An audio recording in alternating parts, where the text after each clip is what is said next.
Jahaira. Good morning, good morning, Good good morning. Great morning. to see all you guys.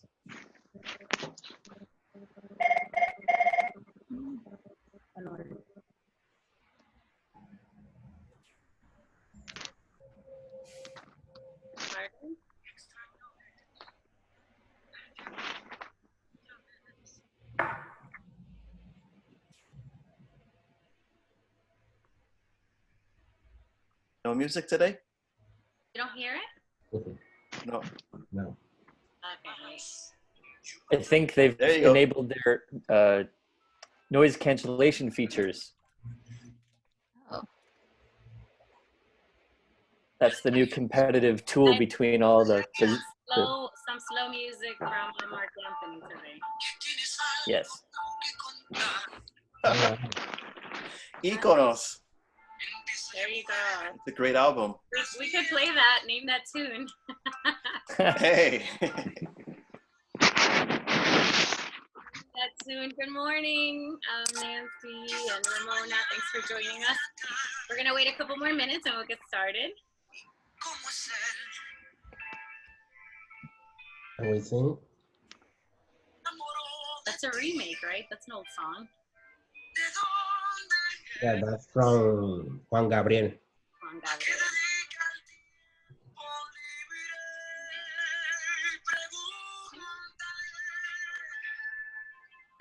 I want points. Play another song. I want to guess the next song. You don't like that song? No, I said I want to guess the next one. See if I get some points. Yeah, I think it's 11:05, so I think I'm gonna go ahead and then folks can catch on as they come in. Good morning. Good morning, everyone. Good morning to everyone on the team that made the time today to join us. As you know, this is our weekly segment of Business as Unusual, and it has been our team's way of trying to be responsive to COVID-19 and ensuring that we could provide resources to the business community, to our clients in a timely fashion, and obviously through virtual means. So throughout the last 8 to 10 weeks, we have brought weekly speakers and educational sessions. Many of the team members here you've heard of in one of those sessions as we try to address issues around emergency funding, marketing and communications, how to prep for opening, basically how to stay alive and survive this time, but also building a community so that folks don't feel isolated. It's being an entrepreneur already is a lonely place, and so much more when you add, the quarantine period. And so, again, we thank everyone that has been participating, and thank you for participating today. So today is kind of an idea that we had. We will see how it goes. But instead of having presenters, obviously, a lot of things are opening back up. So we're trying to assess what we want to do with Business as Unusual. If it's something that we need to continue, if it's something that we need to change the time, if it's something we need to eliminate, right? Again, we want to be responsive. And so that is the goal. Maybe there are other things that we could be doing. We are always open to suggestions and ideas. So if folks have ideas on specific things that are happening within the business community that we could address, we're happy to do that. But again, want to be responsive. So today, as I mentioned, the idea was that, we're all working remotely. Our office has been operating remotely for the last 2 months. And so wanted to just kind of come together and catch up what's happening programmatically, what's happening in the organization, and definitely letting our clients and community join in that dialogue. So it's kind of a free-for-all Fridays. I think I stole that from Channel 8. They have a free-for-all conversation where you could call in and give topics or give a commentary about anything you would like to comment on. So I listened to that. So I stole their little hashtag. So that's kind of it. I'm going to get started with just some general updates about the organization. And then I'm going to turn it over to some of my colleagues to talk specific programming things that we have been talking about or planning for the next couple of months and what that looks like. So we're open for business. We are doing it still remotely. We are working on getting all of our training programs online. So thank you, George, for getting QuickBooks being able to do that training it's very popular and folks want it. So that has worked out, at least the first round, and we're getting ready for a second one. Randy will talk to us a little bit later about Neighborhood Grows and what is our plan for that initiative. That's basically for retail-based businesses that are looking to be within a neighborhood to grow and build their business. So you could have an idea, or you could already get started or be started. And again, it's just located within the neighborhood. We are hoping to come back at some point. We don't have a specific date yet, and don't feel an enormous pressure to do so, since we're still able to do all of our work remotely and are pretty much operating in that manner. So that's kind of the organizational, high level update. I have some other updates for you guys that I'll bring later on, but I want to turn it over to Randy just to kind of catch us up with what's happening with SBDC and some training opportunities coming up. Thank you, Janice, and good morning to everyone. Buenos dias a todos. As Janice mentioned, we are working remotely, so we are fully operational. Our doors are closed, obviously, due to COVID-19, and so we're taking all the necessary measures to make sure that not only we, but you, our clients and customers, are also safe. And so we'll keep you posted. I've had quite a few clients that I've interacted with. They're like, I want to see your face. I want to speak with you physically. I'm like, we're not going to do that right now, but don't worry. You're still getting full service no matter if we're together physically or if we are doing this remotely. So thank you all for your patience, and just always remember we're here to give you guys support and help you guys out in whatever in the capacity that it deserves. And so we have a big team, and I'm so happy that we're all together today.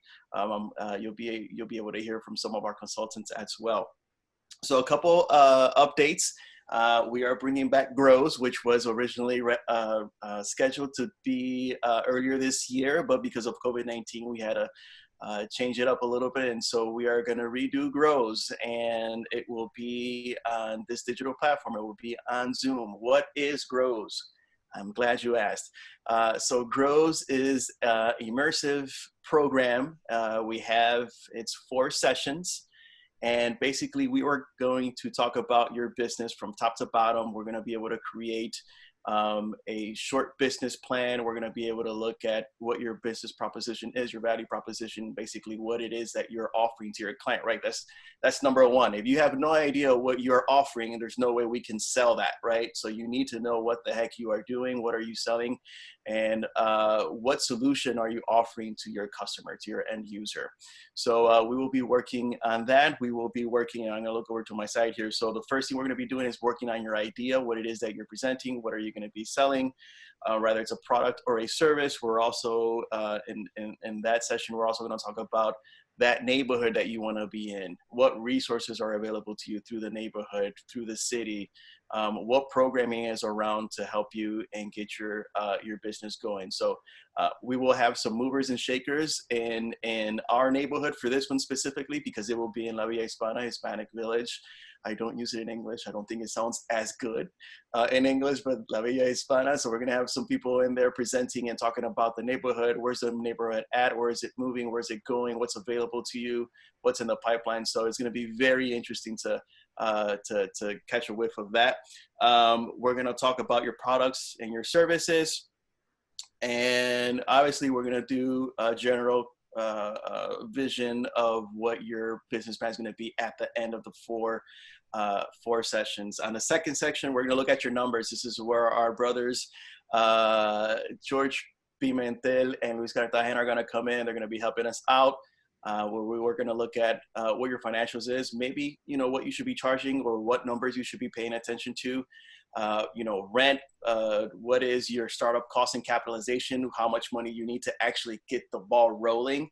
And so we will be looking at these numbers. Also on the third session, we'll be looking at marketing. Our Cole is our marketing advisor here. Huge asset to the team. And so he'll be working on creating business profile, your niche and value, and your proposition, what your retail marketing strategy should be, or what should it look like, your online presence, your branding. and so on and so forth. And so Co will be manning this up. So thank you, Co. And finally, we're going to be talking about operations. And so we'll be diving lightly, and I say lightly, into business law, because this is a very complex and it can get very bogging. So it'll be business law and vendor relationships. We're going to talk a little bit about lease and contracts. And so I want to make a parenthesis in this point right now, because next week we're going to have a lawyer with us who's going to be talking about leasing contracts as well. This is a free resource, and he's going to be talking about leases for business, or even if, and these are in response to COVID-19. So what you should be looking for, things that have happened that, should not be existing, maybe how to negotiate or how to talk or what to ask for on that contract. So make it a point to be with us next week.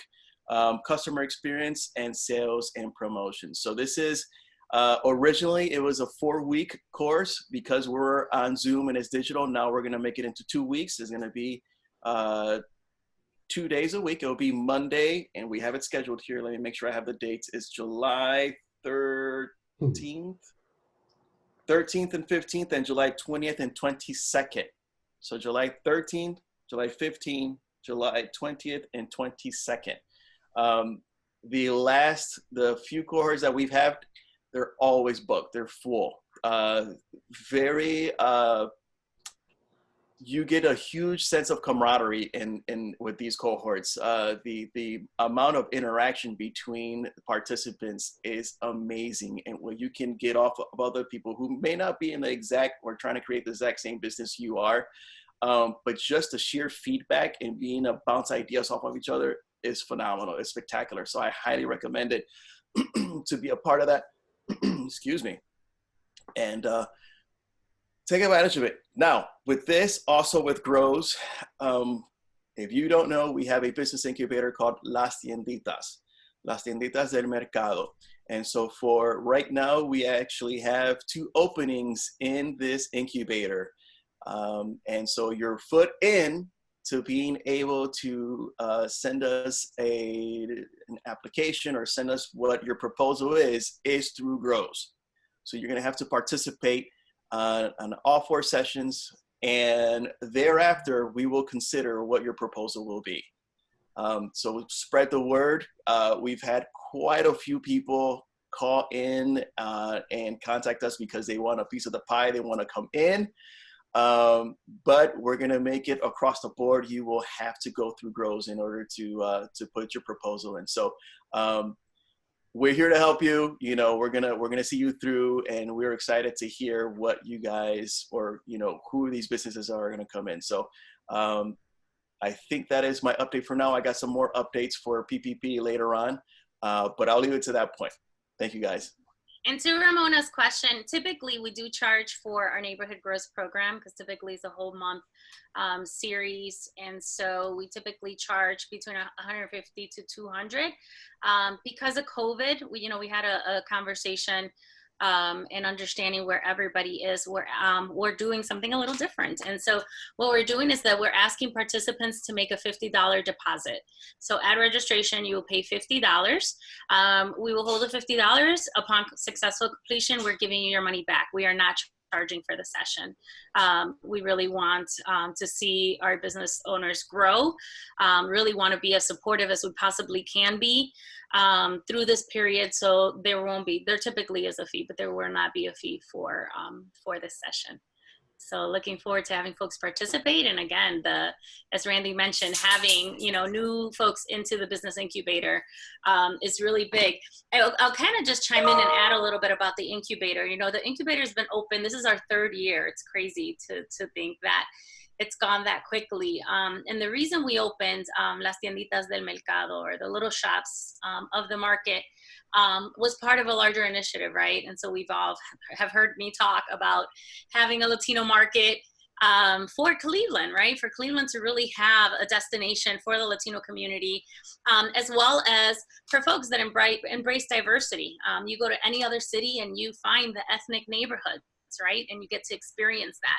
And while Cleveland has a rich ethnic neighborhood, there has been no investment or very little investment into the Latino community and really recognizing it as such. And so our organization purchased a building and some land on West 25th in Clark. And so our intent is to build a Latino market. The name of that project is Centro Villa 25. It stands for Center of the Village on West 25th. Luis, it was a combination of Luis and I that came up with that name after many recommendations from our team. And so we really haven't had the time. Obviously, we had big plans for 2020, and 2020 has kind of had its own plans for us, right? So we're all just trying to adjust to what that looks like. But we're looking forward in the next couple of weeks to really unveiling Centro Villa 25 to the community and to the funders and to everyone around because we're coming on strong this year. It's our time to execute on this project. Our hope is to be able to close on the project by the end of the year, and we will be in full construction throughout 2021. Within this facility, the goal is to have 20 micro retailers, so small businesses located within that. And again, right now, if a person wants to start a business in the Clark-Fulton neighborhood, it is very difficult to even find a location. We're not even going to talk about cost or conditions, right? To even find a location that you could do that, and then much less that it's affordable. And so that's really what we're trying to do. We're trying to create a marketplace space where entrepreneurs could have their little family-based or neighborhood-based business at a way that it's a partnership, right? That we are taking into consideration costs and startups and obviously all the services that we provide. So 20 micro retailers. Along with that, we're going to have a commercial kitchen. Kitchen space is also a big issue for food-based businesses, and food-based businesses is a big segment of the work that we do. And so we, again, are trying to create space. This is really about placemaking and economic development and mobility for entrepreneurs. Along that, we're going to have an outdoor plaza. You know, the Clark-Fulton neighborhood lacks green space, and so obviously we just want to have some communal space. It'll also be our new office, right? Our office right now is mighty tight. If you've been to our office for business advising, you've probably been through every office in the boardroom because you never know where the business advisor is going to be because we're just so crunched up in space. And so obviously we want to be able to have some space that's more inviting and allows us to really provide services in a better way, but also in a way that entrepreneurs could come in and do they need to print something or do they need to use the boardroom to have a meeting with a client, right? We really want to create a place for our entrepreneurs in all aspects, right? We'll have some little drop-in offices that you could have private meetings in. And we're hoping to have an anchor restaurant. That's the only other piece of the project. So it's definitely a big one. It's an $8.5 million project. So right now we are securing the funding as well as finishing some of the design work because we reprogrammed it since we last presented it to the community in 2019. We're really excited about the new plans and to really just get it going, right? It's been a lot of years. It's been a long time coming for our community, and we are mighty close. So that's another exciting update and something that you guys will be hearing about that impacts our ability to better serve you and better serve the community in the neighborhood that we're in. Any questions? I think we've talked a lot and we're kind of almost at a half mark. So just wanted to open it up for commentary, and then we have some other things that we're going to go over. But wanted to just take a pause right now and anyone obviously from the team or our participants. Well, I would like for Randy to explain more about the Las Tienditas and what are the benefits for the new businesses getting into the incubator. George, great question. Benefits. Janice just said one huge point here. The fact that there is not our infrastructure, we don't have enough infrastructure in the neighborhood. That's number one. So automatically you're walking into a space that's already operating. And so you're going to have space. You're going to have people who are already walking into the place. You have people who are trafficking the place. Wait, that probably doesn't sound so good, but are going up and down West 25th, which is a very heavy transited corridor in the city of Cleveland. It's actually the heaviest RTA corridor. So tons and tons and tons of traffic. We have we have a few large employers that are in the neighborhood as well. And within Tienditas, it is a program, right? It's an incubator. So you're going to be having firsthand dibs to work with a business advisor on a continual basis. We will be with you, working with you throughout the way, coaching you throughout the way. You'll be working with one of basically all of us, because accounting, marketing, me, and Victor, all of us. And so we will be working with you. We will be coaching you throughout the way. Yes, we will be telling you, hey, you may be slacking here. You should be looking into this. But you know what? It's all done out of a good place. We want you to be successful, right? Obviously, with the incubator, the rent is not so high. That's also a perk. The rent is not super high. It's in a comfortable place. And so also the incubator has already created a presence. There's already a huge following in there. And so it's a great opportunity for anyone who is starting, because your way to get in, you don't have to recreate everything out of nothing. There's already infrastructure for you to just come in and start producing immediately. So this was what I believe is what one of the biggest advantages are. Thank you, Randy. Any thoughts or comments or free for all topics? Yeah, this is Ramona Davis. I just had a quick question in reference to the $8.5 million project, and I wanted to know, how is that being funded? Yeah, so it is an economic development project, and so Okay. it's complicated, right? It's gonna sound like a relationship status. Okay. But there is a multitude of different funding sources that are going to go into that. We have some that we've already secured, like new market tax credits, right? So we secured new market tax credits that will give the project an equity of $1.7 million, solely on equity. We have secured funding from the state of Ohio, from the state capital bill on its previous biennial. They had allocated some funding, a very small amount, but we did apply for the second biennial, and so there still hasn't been a decision from the state, but we hope to hear from that. Health and Human Services, we received some funding too. So it's going to be a combination of governmental funding and philanthropic funding. Obviously, our goal is to try to raise the full $8.5 million so that we are not walking into the project in debt. We might have to take out some loans to bridge a capital campaign, which is what's going to happen next.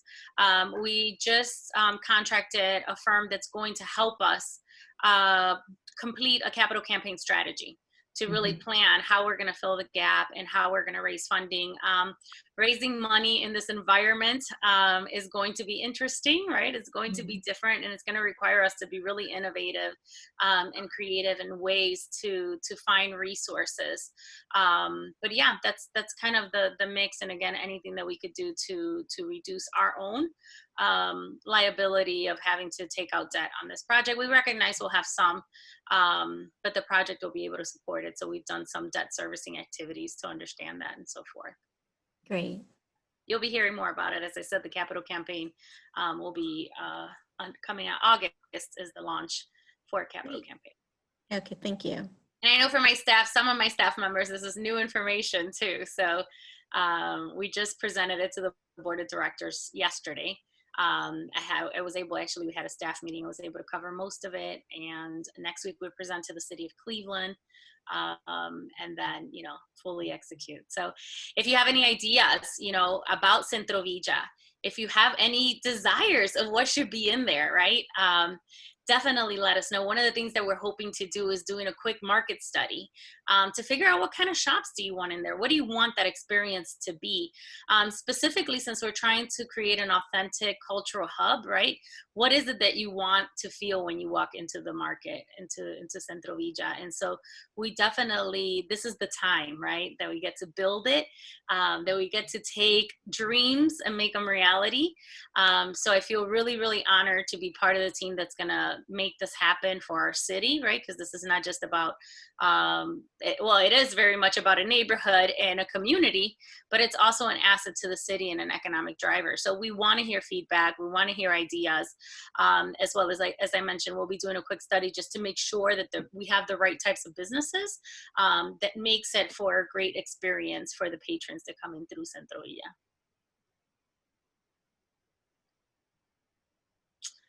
Cool. So I think I'm going to start with some of the questions that we had previously, or topics that we wanted to cover. One is I'm going to take it from like super fun, dreamy to like business stuff.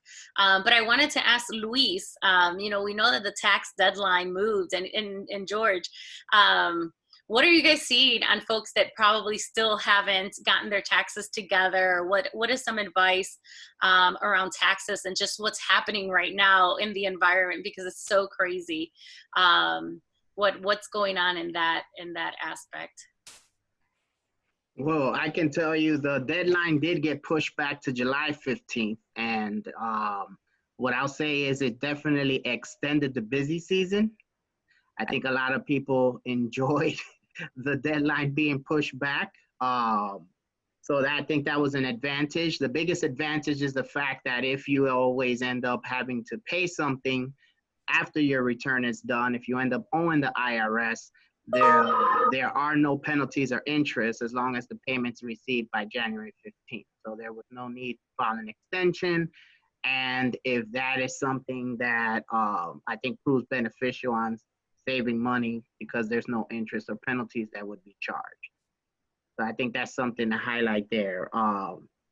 Through COVID, from a tax perspective, if you're running payroll, there are some credits that you're able to take advantage of through your payroll withholding reports. As far as any of the economic impact payments that we received, we're still awaiting a little bit more clarity on how that's going to affect their tax return next year. But as far as everything for this year, it's the biggest effect has been the tax deadline was extended to July 15th. And with that said, I want to add that just the rush from April 1st through the 15th was pushed through July 1st through the 15th. So it's not like clients being more proactive and using that time to do it. But like Louis said, it's just moving the deadline to a later month. What I will encourage everybody to do, all of the business owners, we're getting close to that deadline.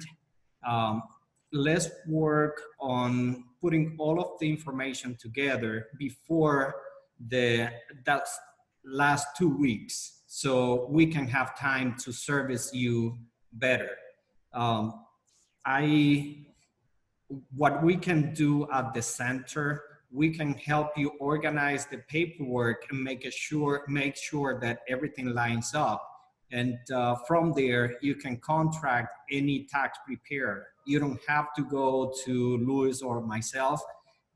We work on behalf of the center, helping you put everything together so you can take it from there. Awesome.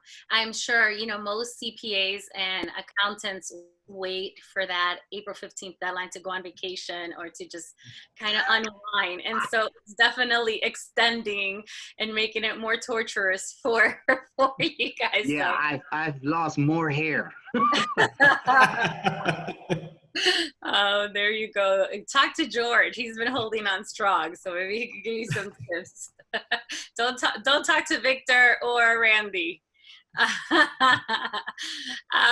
the way, now that I mentioned it, Victor Cruz, we needed another advisor, right? We had a position open for a while for a business advisor, and finally found Victor. And Victor's start date was March 16th, and March 16th is when we went in full shutdown.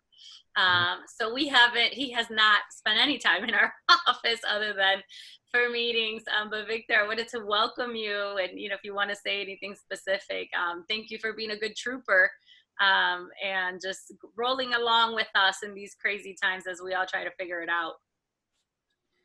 Yeah, I'm so glad that we found each other. So for me, it's a blessing to be working with you guys. And I'm here just to take this business advising to the community and really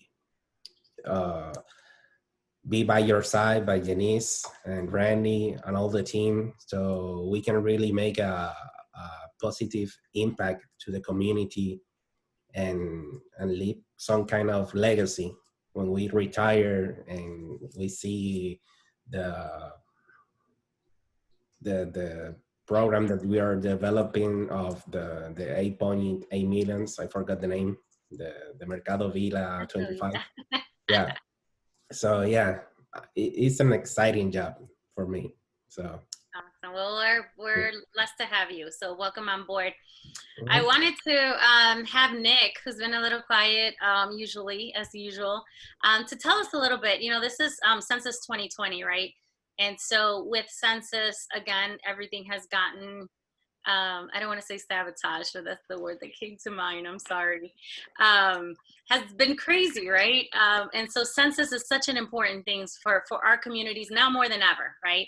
I know that we were gearing up to prep for Census before COVID happened, trying to make sure that we had boots on the ground and had organizations that were ready to go. We, for the first time, I think we've gotten involved. You know, we're getting involved in a lot of these things more than we have done historically, but it's the times are calling for it, right? It's just necessary to do so. So I wanted Nick to talk a little bit about what we've been up to and some programs that we're doing with some of our business owners around Census. Okay. Hello, everyone. For anyone that's present that I haven't had the opportunity to meet in person, obviously, Nick De Leon, and I'm the Director of Community and Economic Development for the center. Yeah, originally we had planned to place in, and as for those who are unfamiliar, the city doesn't provide any funding for census outreach, right? So this was the funding that organizations and individuals received to do census outreach was done through different foundations, different philanthropic foundations, and through different grant opportunities. So through the Cleveland Foundation, we were provided 2 mini grants to do our census outreach. Originally, we proposed having a volunteer at Tienditas. It was Census Friday, so you would come in, and if you had any questions pertaining to the census, you can ask the volunteer, and they would assist you kind of through the process. They would be there with a laptop. Well, due to COVID, we had to shut down, and there was stay-at-home orders and everything else in place. We had to figure out kind of creative ways on how we would get that outreach and that messaging out there. Being a business serving organization, how we transitioned is we connected with 7 different restaurants that were still doing takeout and delivery, pickup and delivery orders, and had them partner with us in getting some of the census marketing material out. Now we, through our second grant that we received, we're going to able to expand on that with the help of Maria. We are going to be producing some census magnets that would not only promote these businesses and help market them, but also give that information that would be present, right? Originally, we were doing it through a flyer campaign, which can easily be tossed out. But this one is going to be stay present in the home. And since census has been extended, due date has been extended, it'll be present there as a constant reminder. Along with that, our new business advisor, Victor Cruz, will be placing wellness calls to our current clients that have been to the office over the past year, asking them if they need any additional help with the census, and they'll be able to reach out to me if they need any additional information with that. Along with that, we're going to start putting forward, in partnership with small business owners, 4-part video series. You know, what does census mean to me? And that's the first one should be coming out next week. To not only highlight the business owners, but also express to their clients, to themselves and their employees, the importance of the Census 2020, especially now more than ever. Absolutely. Thank you, Nick. And thank you for the work that you and Maria have been doing around navigating and how do we still encourage participation. You know, numbers are low. Numbers for Cleveland specifically are very low as far as participation. So it's all of our responsibilities. Ask your family members, ask the folks around you, have they completed it? Send emails, you know, put it on social media.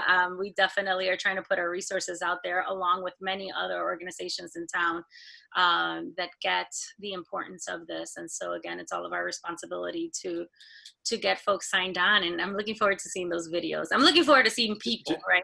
So it's exciting that one of the things, you know, one of the businesses that or industries that got hit obviously were a lot of our restaurants, barbershops, hair salons. And so now little by little, they're all getting back into the swing of things and opening up.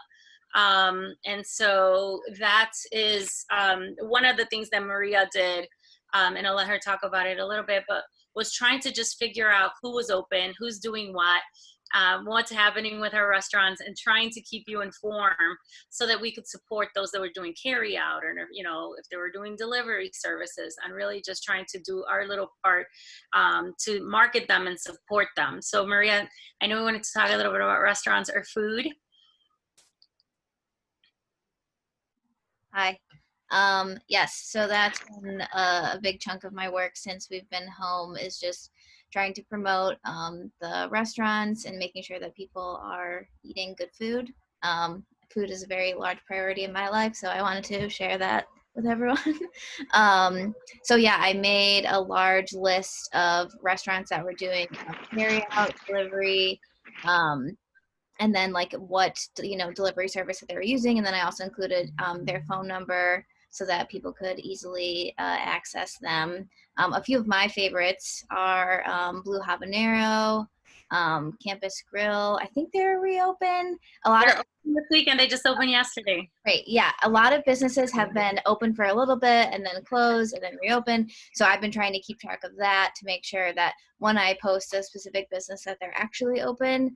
So that's been hard to deal with, but I think it's important to obviously, you know, share with your customers if you're going to be open or closed. So, and not all the businesses have been doing that.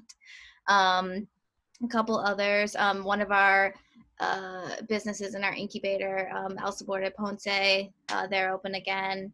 So yeah, lots of good eats out there. Yeah, so definitely, you know, get out there and support these food-based businesses. I know that's always the easy one, but also the other smaller shops, right? The smaller shops that sometimes love as, you know, food or not as attractive. Let's make sure that we're being mindful and spending our money local and spending our money in Black and Brown communities more than ever. This, you know, it's something that we've always promoted, and it's always, I know that we all do, but again, more than ever, it's important that we do that. I wanted to ask Cole, what have you been up to? I know communications and being in this virtual environment has been a big deal, and so many people have had to learn, right? How to connect and how to get resources online. I know I'm zoomed out, but tell us a little bit about what your work has entailed through COVID and what that's been like. So obviously we are not meeting in person, and if anyone here does not call themselves a video conference expert yet, I would be surprised. I think we've all, if we haven't had experience with it before, we've hit the learning curve, and we're probably pretty comfortable with it by now.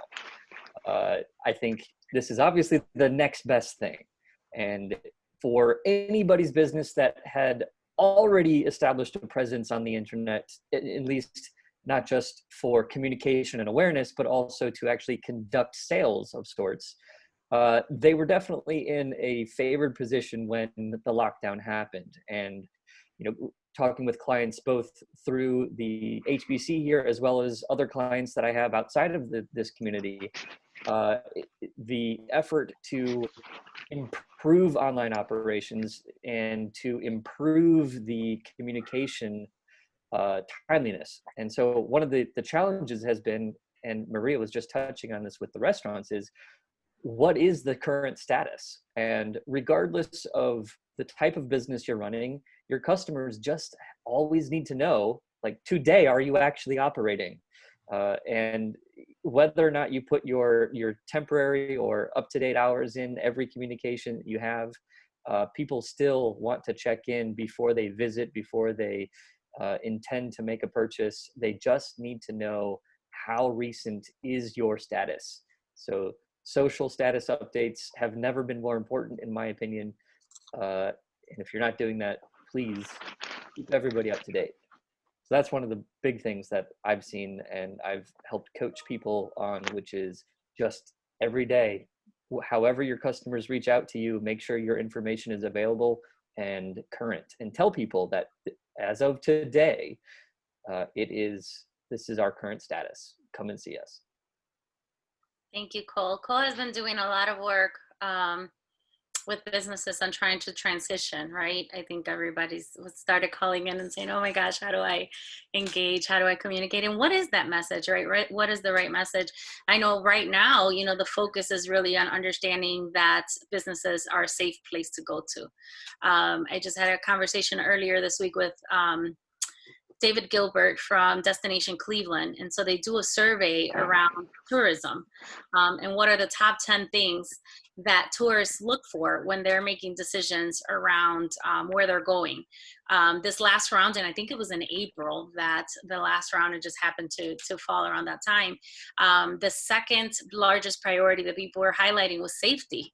Knowing that when you go to a business, or that when you're interacting, if you're a business that you're visiting people at their home, or your service-based business, what are the things that we're doing to stay safe beyond obviously the virtual? There are some things that you just have to do, right? If you are an HVAC business, you're going into people's homes and businesses.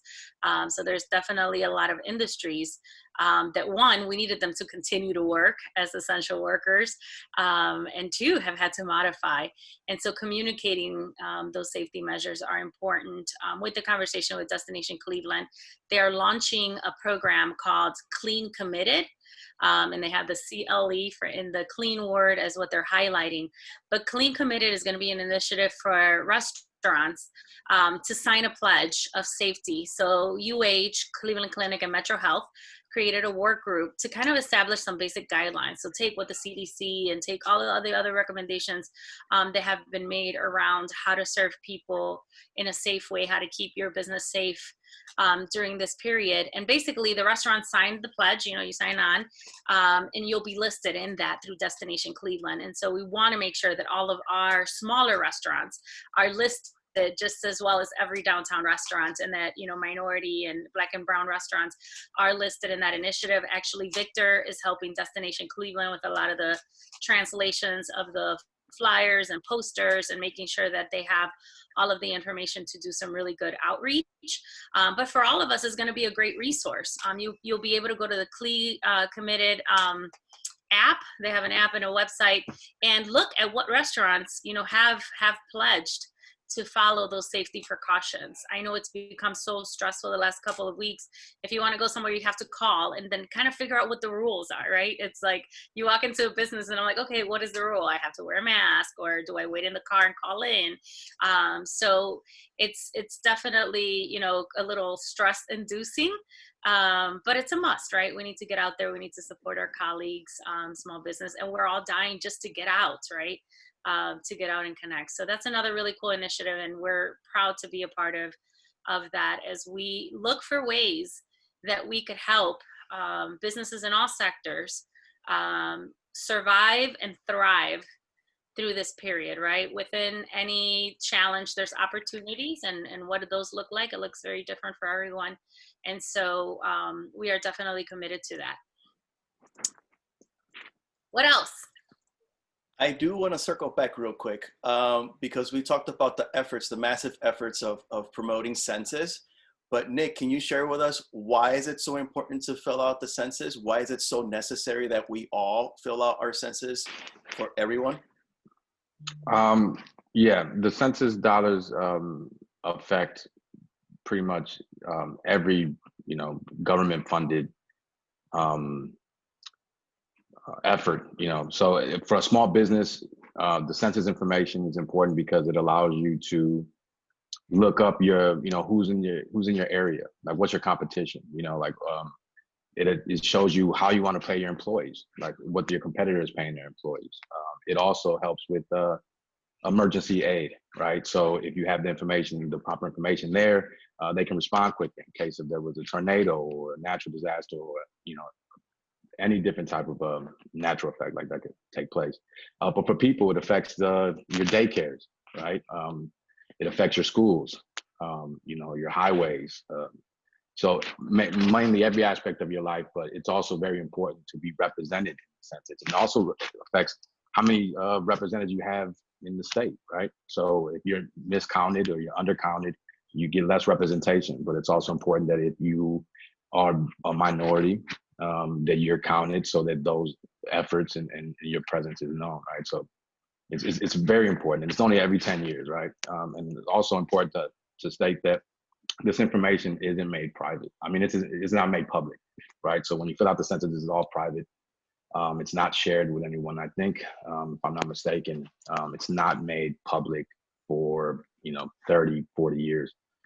So, you know, by the time that information is out, it's not even relevant anymore. But yeah, it's very important as far as all the government funding and how, you know, those sources and those fundings are allocated to your local, state and county governments from the federal government. Thank you. The deadline for census has been extended, October 31st, I believe, Nick. I just looked it up. Yeah. Originally, the deadline was, I believe, in August, and it got extended to the end of October. Mm-hmm. We have a comment in our comment box from John. John, thank you for joining us today. And it's a very sore topic for me, specifically around some comments that the mayor of the city of Cleveland made a few weeks ago around the perception of our city. And I'm going to say it, but this is the only time I'm going to say it amongst us friends. He basically said that there is a perception that Cleveland is the butthole of the world. And so to hear words like that come from your mayor were horrific, to say the least, right? Insulting to every Clevelander, right? We work really, really hard to try to put Cleveland on the map. And Cleveland has come so far around that. So I know I was personally upset by it and definitely made some commentary on social media around that. Because again, I am in a network of individuals that strive every day to make this a better place. I want to open it up for dialogue on reactions. What are your thoughts around that? And how do we counter that, right? So I think that was the other part of John's comment is how do we turn that into a positive? And so I'm going to open that question to everyone else. From turning it to me is like not repeating it, right? Like not repeating that commentary because it's just not the case. Not giving it a place. I know a lot of people are making jokes about it and they're, you know, in the Cleveland sign, they created one that said that word.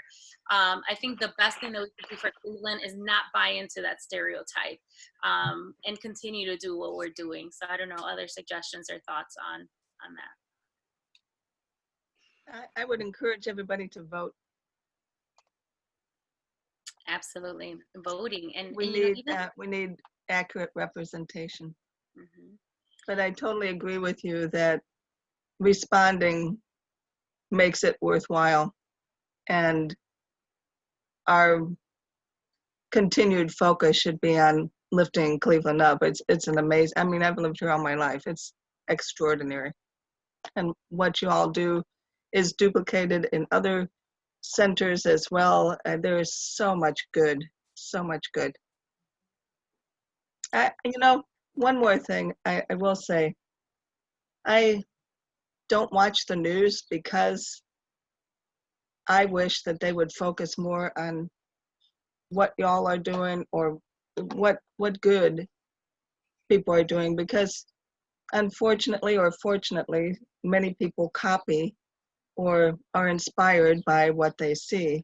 And if we could get a friend anywhere in the news who could make that switch, because really, I know that there's freedom of speech and all that, but there's so much disruption and destruction that happens because of how things are reported and what's reported. So if we could somehow get a friend that shares that same focus, I think that would help as well.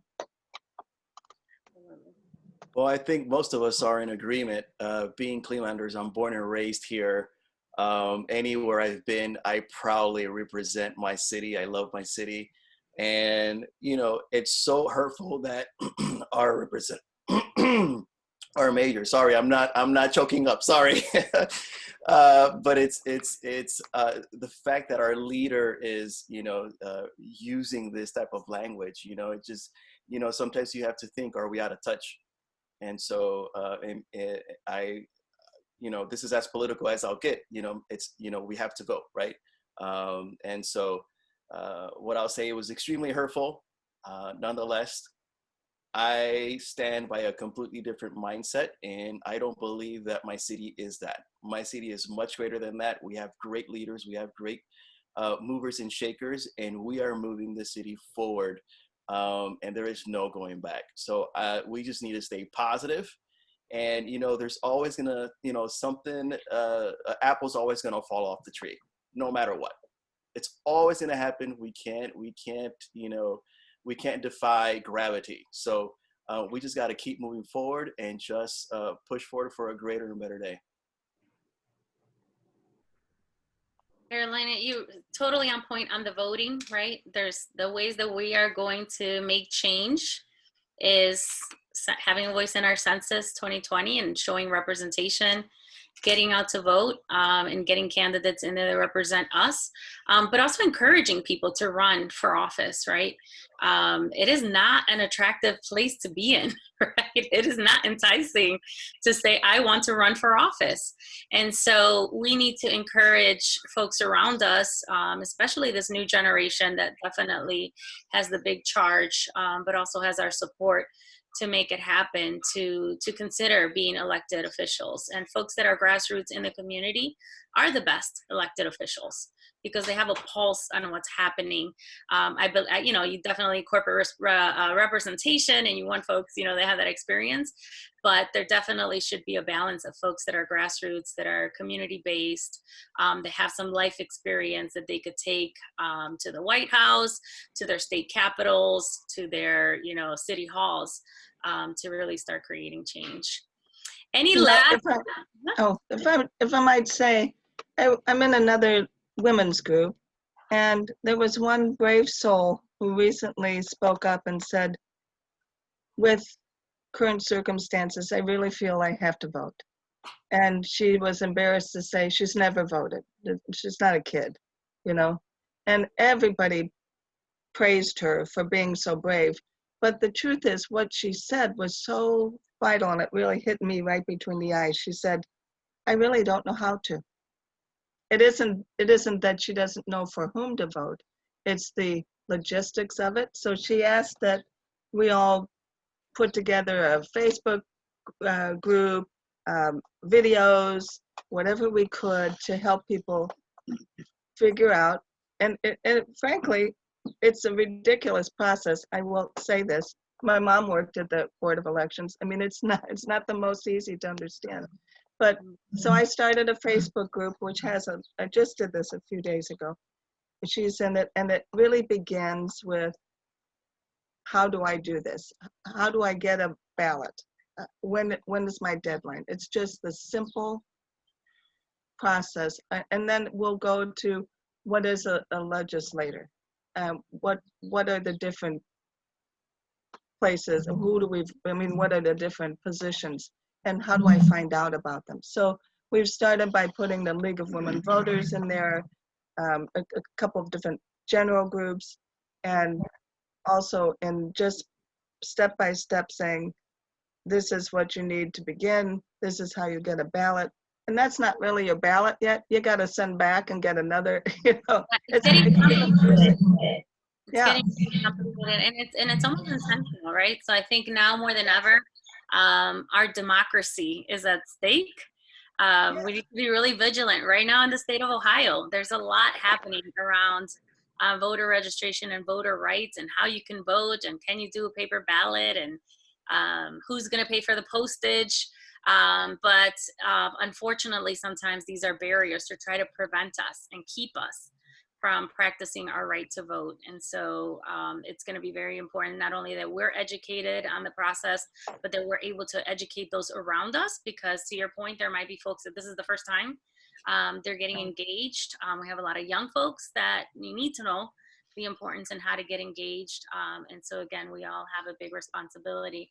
We have a couple minutes left, so if anybody else has any last thoughts or things that you want to cover before we wrap up today and start our weekend. Oh, I'll just add that when it comes to image issues or negative commentary as a business owner, so that's not going to be something that you're going to be able to completely avoid. And so whichever way that you look at it, it's all about how you use your voice and how you clear and make your statements around the perception you want people to have of you as an individual, as well as how your business operates and what your business stands for. So you have to use your voice and make the commentary and let people know how you stand and how you feel about certain issues, because the perception, silence could be a perception that brings negative commentary towards your business. In this case with the mayor, his commentary may be his opinion, but if other people in the city cannot speak up, that will continue to be the perception.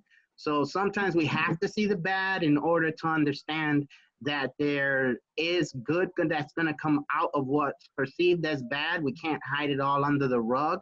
But for an image issue in regards to your business, with an age of social media, it's something you're never going to be able to just completely avoid. And so you just have to be prepared to ensure that the experience that one customer had doesn't necessarily mean that that's the experience every single one of your customers is having. And the only way people will know what those good experiences are how you ensure that you get customer feedback and you're actually highlighting that as well. Well said, Luis. Thank you for that. As someone in my other business, that's exactly what I do. I help businesses capture feedback and share it. And there's no way to avoid the bad news. The only thing you can do is to just ensure there's a lot of good feedback that also can balance it out and provide an even and balanced opinion of your business and your reputation. And to add to that, in private business, you have the luxury of not having to please everyone. So in many cases, it's okay to be polarizing in a sense. It's okay to have, quote, haters, because they're not your people. They're not the ones that you're committed to serving. So it's okay to be divisive in that sense, because you want to include the people that you can help and that you can serve. But it's okay that if there are others that are outside of your target audience, that's okay. There's something for everyone in this beautiful country, and they can find what they need elsewhere. But focus on who you can help and let others deal with those that don't fit your mold. So that being said, have a wonderful weekend, everyone, and thank you for being here. Thank you, Cole. So really quickly, next week we'll be back as unusual at 11 o'clock. We are going to have an attorney talk about some basic business laws around contracts, and especially now that folks are in leases and maybe can't make their payments and need to figure out how to negotiate those things. We typically get asked a lot of things that start touching into the legal aspect, and Randy and the rest of the team, are very clear on, hey, it goes beyond the advice that we could give you. So what we wanted to do is bring on a resource that you could ask those questions, those legal questions about your business, and get some answer, get at least some support or guidance on what to do with that. So definitely tune in, share the word, spread the word. We're going to do Business is Unusual through June, and then we'll figure out if we're going to continue it or reshape the model somehow. So again, your feedback is always helpful. Thank you for this incredible team. You guys are quite amazing, and I miss being in the office with all of you guys. I'm going to get mushy. But just for being good team players, right? And making it work and being able to do the best we can for our business community, that speaks volumes. And so I am blessed and grateful to be surrounded with such smart people, but folks that are committed and passionate about the work, because that's part of it, right? Beyond the skill and the knowledge is the passion and commitment. So Thank you all and have a great weekend. Bye, everyone.